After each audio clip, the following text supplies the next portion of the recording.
Question about Crimea. Do you think it's possible for Ukraine to take back control over the next Crimea? The first thing I want to tell you and your viewers is that U.S. policy is clear. It is the same as Ukrainian policy, which is that Crimea is Ukraine, and that is not going to change. We have a very comprehensive sanctions regime, and that will remain in place until Crimea returns to Ukraine. How can it be done? Well, I think that that's a very complicated question, and I wish I had a simple answer for you.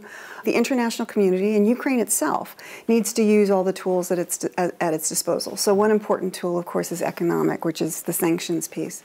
And we maintain those sanctions and we enforce them, and we are always kind of scrubbing the list to make sure it's active and effective. And I think another important thing is really up to Ukraine, and that is the power of attraction.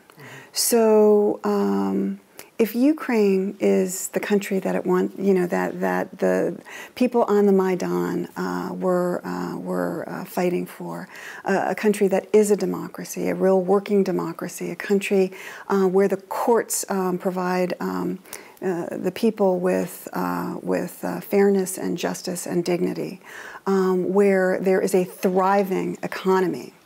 I think there's that power of attraction. When people have options of living on either side, they're going to want to live in that kind of a country, as opposed to you know, the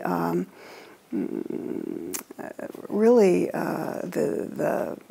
the kind of state that Crimea has become, with you know, very severe governmental controls, people being afraid to speak their mind, you know, an economy that is shrinking every day.